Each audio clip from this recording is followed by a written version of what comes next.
Lisa here. Welcome back to my channel and welcome back to my 2020 deck collection and declutter series.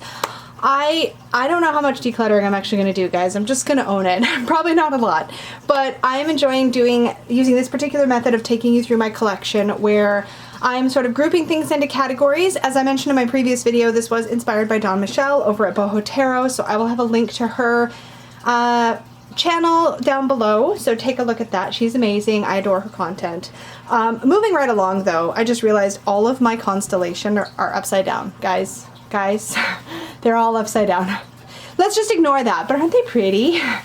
In any case, this is going to be my alchemical, astrological, and occult decks. So anything related to those three categories is going to be in this category.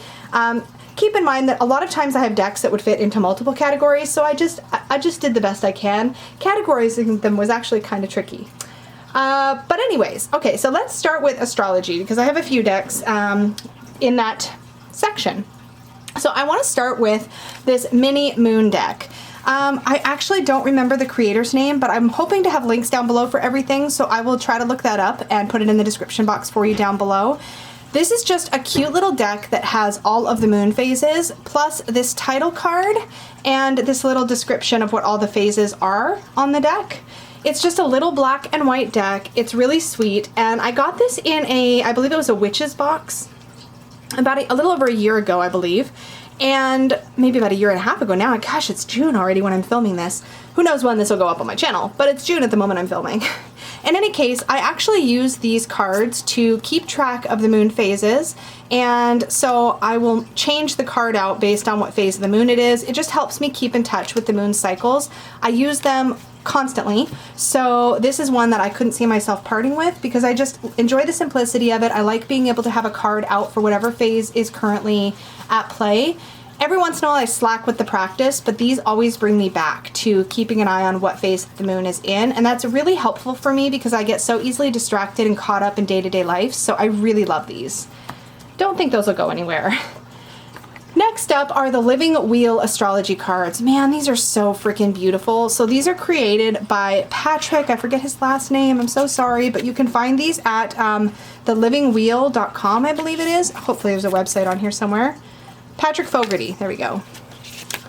I'm sure it's just Living Wheel. If you Google, I'll have a link down below. Anyway, these are not so much the kind of cards that instruct or teach, but they're visually just stunning. So there is a card for the sun, right? Yes, the sun, and then the moon, all the moon phases. Oh, you know what? Yeah, all the moon phases, full, third quarter, waning. And then all of the planets, Mars, is that, oh, this is the lunar, wait, things are mixed up here. Yeah, so we have the moon phases, then we have a lunar eclipse, then we have a solar eclipse, now we have the planets. So we have Mars, Mercury, Venus, Earth, Jupiter, Saturn, Pluto, Neptune, uh-oh. Who are you? Maybe you're Neptune. Oh, you know what? Don't take my word for it. That's Chiron. You also have the north and south nodes here. You have a card for each constellation, or each of the 12 zodiac signs, astrological signs. And then there's also for all of the houses and the seasons, which is just gorgeous. These were painted, I think these were painted by Kelly at the Truth and Story. If I remember correctly. So this is broken into the Wheel of the Year in 8 spokes. Yes, 8 spokes. So these are really, I haven't looked at these in a while because I haven't been using them. And I just realized as I was looking at them that these really, in essence, I would probably use these more if I rehomed my mini moon deck here and instead switched out to using the moon phase cards in here, and maybe even occasionally putting up the cards for the other events that happen. Maybe putting up the moon card with what sign the moon is in and changing it out, or I don't know. I feel like actually this deck needs to move where I've been keeping this deck, and this deck needs to get rehomed. Maybe. I'll think about it. I'm going to set it to the side for now and think about that being one of the ones that I pass along. This is not super instructional, but there are single keywords for each card. So there is ways that you can work with this in a bit of an astrological, or in a bit of an oracle deck way, but it's just so beautifully produced. I love that deck. And this is still available to the best of my knowledge. The next astrological deck that I want to talk about is the Oracle of the Radiant Sun, and I have had a really good relationship with this deck, but this specific deck, okay, so there's a story here. I had the mass market version of the Oracle of the Radiant Sun, and I love, love, love this deck. It's really good. The book for it is really good. You have each of the 7, I guess I want to call them, I forget what they're called, the classic astrology planets. So you have Sun, Earth, Jupiter, Saturn, Moon, Mars. Okay, I'm not going to try to list them, you guys, because I'm not very good at that. I'm just going to stop while I'm ahead. But in any case, these have a lot of depth to them, and they're really wonderful for laying out part of a birth chart. You can only lay out the birth chart for the first 7 planets, whereas with the Living Wheel, you could lay out your birth chart for all of the planets. The interesting thing about this is that there's so much depth to it, and this is a really, really wonderful deck for just reading. But the story, sorry that I distracted myself from about this deck, is that I ended up finding a first edition out of print edition, and I did a side-by-side, which if I remember, I will link up in the cards, but I did a side-by-side with the out of print version, which has thicker cardstock and a lighter back, and I believe the colors are just a bit more vivid in the original, or maybe they're a bit more washed out in the original. In any case, I decided to keep the original, or excuse me, keep the reprint and rehome the original. So I did. I sold that out of print edition. And then I found another out of print edition and brought it home. And I was like, okay, now I'm meant to have it. But what I missed, believe it or not, was this super thin, papery almost, cardstock. I don't know why, but it just feels, it's more enjoyable for me to shuffle. Even though it feels super, like it does feel cheap and papery, I just found that I missed this papery cardstock. I don't know why, but I did. So I have another out of print first edition of this deck to rehome. I'm not going to show it because I've already got it in my trade pile, but this deck I'm definitely keeping. It's really, really great. It's wonderful for predictive readings or for learning more about astrology in general because the book has so much information in it. But again, you can still get the mass market version of the Oracle of the Radiant Sun, and I definitely recommend it if you're even remotely curious or interested in astrology. I think it's really great. The next deck I have here is the gorgeous Queen of the Moon Oracle by Stacy Demarco. This Rockpool Publishing deck is so pretty, and I just love it. This is another one that I think I could be using in my on my sort of moon altar where I keep track of the cards of the moon phases and stuff, except for this has so much more than just the moon phases. So we have, so this is like first quarter, waxing crescent, full moon, but there's also moons for different times of the year. So there's hot moon, that's another waning gibbous, waxing gibbous. I find this artwork really dreamy and beautiful, and this actually does read well as a standard oracle deck, so I tend to use it for that. And I think it does really well at that. So I don't know if I would move this into like my actual lunar practice. I bet it would be really cool to do this, to pull one of these cards at the different moon phases. Or maybe to check in once in a while with what stage the moon is in and pull the appropriate card and consider its energy. But I would need to spend a little more time with it, I think, to use it in that way. But I find this to just be an absolutely beautiful mass market oracle deck, and I really enjoy it. This one's not going anywhere. I had originally tried to decide whether I wanted to get this deck or the Moonology oracle deck, which is another mass market moon-based deck, and I decided on this one, and I'm so, so glad. I love this deck. And look at my moon phase bag. It's so perfect. So yeah, this one's definitely staying in my collection. I'm gonna have to start, like, build my pile here very carefully.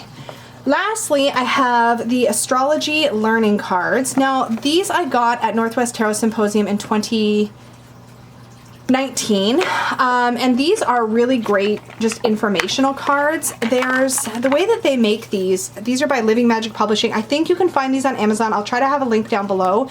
If not, you can get them at livingmagicpublishing.com. But Jadzia DeForest and Jay DeForest actually put on they're the organizers of the Northwest Tarot Symposium, and so this is one of their creations.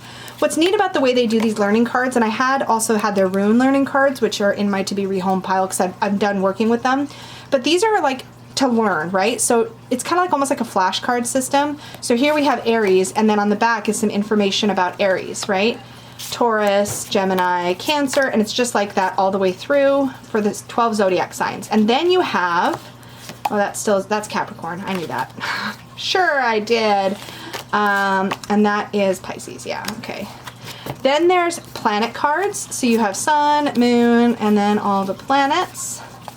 Same thing, right? And then you have other things, like you have cardinal signs, fixed signs, mutable signs. The houses are here. And I have not actually worked with this deck. Ascendant, descendant, medium coli, I forget what that's IC stands for. I wish it actually spelled it out here. But medium cola is like, I think the high point. Yeah, the highest point in the heavens, and then this is the lowest. Anyway, I don't need to go through the whole thing. You also have, of course, then the different aspects. So you have sextile, square. So this is actually a really complete kind of deck. And then you have groupings of fire signs, earth signs. It's just, if you want to just learn astrology, this is really great for just giving you lots of stuff to work with. So it's kind of flashcard style. It's very much a study type deck, and I definitely want to keep it because my astrology studies they're kind of back-burnered for now, but this is a deck I specifically got for the astrology studies, so this is definitely staying in my collection. So those are my astrology decks. Let's take a look now at my occult decks. And I only pulled out 2 for this because, again, a lot of times decks will fit in multiple categories. But if you have ever had a reading from me, you have probably seen these because I use them almost exclusively, or exclusively isn't the word. Yeah. No.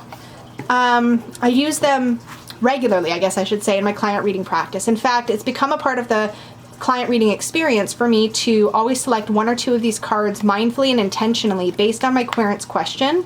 And I'll put these out on the table to hold an intention and to help support the reading. And I've just found it to be a really beautiful practice. It helps me keep, I guess, my intention for the querent, my hope for the querent, in mind as I do the reading. It helps me to focus as the reader, and I like to think that it also supports the querent in their experience as well. But I've really enjoyed working with these. They're essentially like, they essentially have different sigils on them, or symbols, and they just focus for different purposes. Each card says what that symbol is to help you focus on. And I've never felt like I didn't have one I could pull based on a querent's question situation or my questions or situations.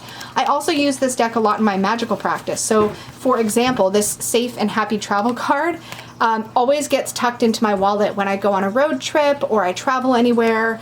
I've used these cards for healing magic. I've used them for protection magic. I've used them for, in fact, pretty much if I'm doing a spell or a working that's going to involve me sitting at the table and actually doing a working, I almost always pull a card to sort of help hold the intention for that working. These have been so useful. I use them all the time. I can't believe I still haven't edged this deck. I really need to edge it. But my cards are even getting a little bit beat up because sometimes I'll literally put them under a candle and they'll get candle wax on them. It's actually one of the reasons I'm so grateful they're super glossy, because they clean up really well if I've spilled something on them or gotten wax on them. So love these. I think these are such a underappreciated deck, I guess, or not as well known, but they're so good. I love them so, so much. That's not going anywhere for sure. Also in the occult category, this one is the only, like, I guess, tarot deck I would put in the occult category, and it is the Spirit Keepers Tarot First Edition by Annabelle Wen. Now this deck is out of print. Her second edition, which was the, why am I forgetting the name of it all of a sudden? I'm forgetting the name, but her second edition of the Spirit Keepers Tarot is also out of print. However, you can purchase the Spirit Keepers Tarot in, from Jamie Sawyer at Sawyer's Path Tarot in the Tarot Tiles format. And also, I believe Annabelle has made some images, at least for the major arcana, like little ones, available for free to print your own little mini deck, at least major arcana, like I said. And I'm sure that we will see this again in the future in some way. I have faith that it's not going to disappear from the face of the earth, but I don't blame Annabelle for needing to take a very, very, perhaps very, very, very long break from deck creation, because it's a process. But anyway, I digress. This is a really lovely, smooth matte cardstock. These feel really, really good. One of the defining things about this deck is that you have 3 different seeker card, or 3 different key 0 cards. So instead of the Fool, you have the Seeker, the Keeper, or the Initiate, and you use a different one, theoretically, with the deck depending on what type of work you're doing. And I really love this aspect to this deck. I do tend to see this as an occult deck in the sense that I reach for this deck when I want to work with spirit communication, when I want to talk to, when I really want to have a conversation with deity or with the spirit realm. This is always the deck that I reach for. If I really need to do potent magic, I will also use the cards from this deck to hold an intention. Sorry for the yelling in the background. I think Peggy's talking to Steve about something. Like they're getting ready to make dinner and they're chatting. But anyway, these cards you can definitely pull one and use it for a particular intention. And there's so much depth to this deck. And the big book that you get to, you can purchase to accompany this deck, the Book of Maps, has so much depth to it. And this is a deck, I actually worked with this deck for 3 months straight. Just to study it and get to know it. And I made a video about that, which if I remember, I will link up in the cards. But there's a lot to it, and I think it's very, very well thought out, which shouldn't be a surprise because our Benabel puts everything into what she creates. Also, this is a beautifully produced deck. The gilding is a really nice, smooth gilding. It doesn't hurt to work with. And this is just a beautiful deck to shuffle. It's just heavenly. But I don't tend to reach for this for regular tarot readings, although it does perform beautifully that way. I tend to reach for this most when I want that connection with the divine, or I feel like I need to do that meteor work, or any occult or magical or spell work. So I really, really love this deck. But it's probably the only tarot deck I would classify as an occult deck. My little pile here is, okay, there we go. So last category in this chunk of decks is my alchemical decks, and I have 3. So first of all, I've got some extra cards and papers and things in here. This is the Alchemical Tarot Renewed 4th Edition by Robert M. Place. I also spent quite a bit of time with this deck. I think I spent all of January with the Alchemical Tarot, and it has so much depth. I really enjoyed learning more about the alchemical process by working with this deck. And Robert M. Place also has a very big book that you can purchase that works as, I guess, an expanded guidebook for this deck and another of his decks, actually, as well as learning a whole lot of really amazing information about tarot history and alchemy. And I really, really loved the deep dive and the way that I got to know this deck through that process. This is a deck that I find myself not necessarily feeling like I want to reach for client readings. I don't know if I ever would, to be honest, but if I really want to sit down and do some of that kind of, I guess, really intense personal work, this would be a deck that I think would support that process. And there's just something really special about how much depth and how much symbology is in all of these cards. And I really love Robert's art style. He has several other decks, but this is the one that spoke to me the most as far as his standard tarot decks. This one was one that I just love this. And I even went to his website. He makes available a PDF of the little white book that used to come with this deck but doesn't come in the 4th edition.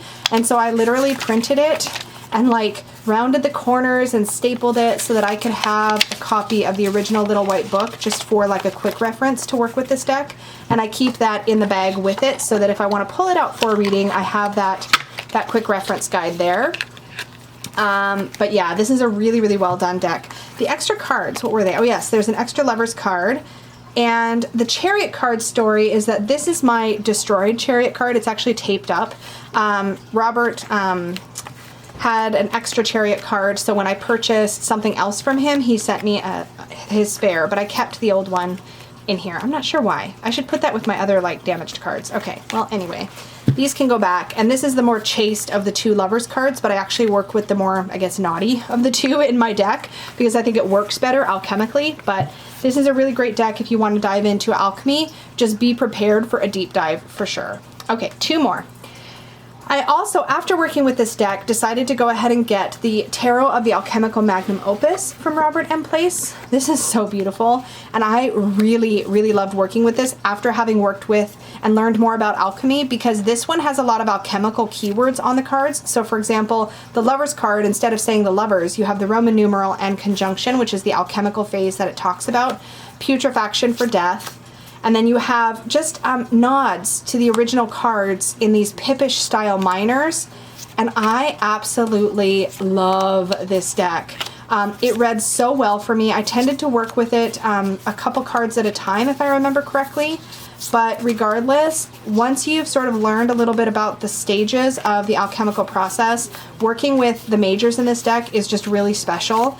And the minors are illustrated enough that I think it's like, it doesn't feel like a Marseille or a Pip deck. It feels like there's enough in these minors to get everything you need about the meaning of the card. And so nothing feels like it's missing, even though it's fairly minimalist in its design. I just really, really love it. So that is the Tarot of the Alchemical Magnum Opus. I didn't really give myself a lot of table space there, but this is also really, really beautifully gilded. It feels like the same gilding as what's on the Spirit Keeper's Tarot, so again, it doesn't hurt. And I love these kind of fabric covered boxes. And this one does come with a great little white book that gives you everything you need to work with the deck. Not as much depth, obviously, as you would get from the big book, but I love this deck, and it would not be leaving my collection. Nope. And lastly, this one is an animal deck, but it is based on the principles of alchemy, and this is the Wild Messengers Alchemical Tarot by Lola Pinkett. And the artwork is by Tanya Castile. It's so holographic and pretty. To be honest, this deck came about because I fell in love with the guidebook, and I just ended up getting a copy of the guidebook through a set of lucky circumstances, really, and it was gifted to me. So the guidebook with no deck, and I looked through the guidebook and I fell in love. The guidebook has such a deeply supportive energy to it because it's literally about personal growth and the alchemical process, but it's tucked away in the guidebook, really. And so the cards don't have keywords, I don't think, that really bring you back to that alchemical work. I think that the energy is definitely there in the animals once you get to know the deck through the guidebook, but I think this deck, I keep this extra card in here, it's just a stop, drop, and breathe card. But I really feel like this deck, where it shines is the guidebook. And I know that's such a strange thing to say, but I have said it before on the channel. The guidebook is literally a labor of love, and there's so much there. If you want a deck for like healing work, for personal growth work, if you really want to feel seen and supported, the guidebook to this deck is everything. And there's a beautiful section that explains the alchemical process and sort of talks about that bit. But I absolutely love it. I actually bought the deck after having worked with the guidebook for a while because I thought the deck would be a great way to sort of figure out which part of the guidebook I wanted to work with. Which again, I recognize that sounds a little bit backwards, but that is the primary way that I work with this deck, and that is why I bought it. So while I will say that the art can get a little samey because a lot of the animals tend to look a lot the same because of that cosmic paint style, which is beautiful. There's a sameness to the artwork, but since I only work with it like 1 or 2 cards at a time using the guidebook, I don't really run into any problems with that. So I still really, really enjoy working with it. I don't see myself passing this along. Perhaps if they come out with a second edition, which I do think they want to do at one point. I've talked to the creators a little bit. And I believe they want to come out with another edition at some point. And depending on how that edition goes, I may rehome this first edition. But until that happens, I don't want to let it go. So guys, man, what am I going to do? I'm supposed to be decluttering. Okay, so I definitely want to keep this. I'm not rehoming my Robert M. Place stuff. Spirit Keepers isn't going anywhere. Neither is my Astrology, or sorry, my Making Magic cards. The learning cards I still definitely want and need for my astrological work. And my Oracle of the Radiant Sun is definitely not going anywhere. And I think we determined that I'm going to try to work with this instead of this little mini moon deck for my moon altar. Which leaves this one to perhaps reconsider if I would like to pass this along. But I don't think I do.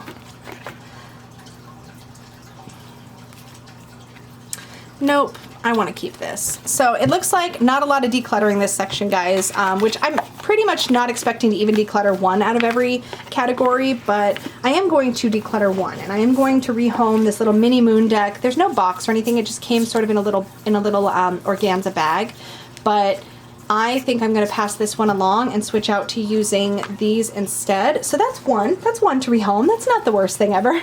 So thank you so much for hanging out with me for this chunk of my collection and declutter series for 2020. I would love, as always, to hear your thoughts on any of the decks I talked about. I will try to have links to everything down below for anything that is currently in print or available, and I look forward to hearing what you guys think of these. And I think that's it. Oh, and in case there's questions, any decks that I'm going to be rehoming, I will probably, once I've sat with it for a bit, I don't like to be too hasty. Once I've sat with it a bit, I will probably just add them to my trade list, and we do have a Tarot Trade Tuesday event in the Supportive Tarot Facebook group, so I will probably list them there. I may, depending on how that goes or timing or whatever, I may end up doing a decks that I'm rehoming video and open it up to the wider public, but we'll see how it goes. For now, keep your eyes peeled and we'll see how it all ends up. Thanks so much for hanging out with me for this video, and I will see you guys in the next one. Bye!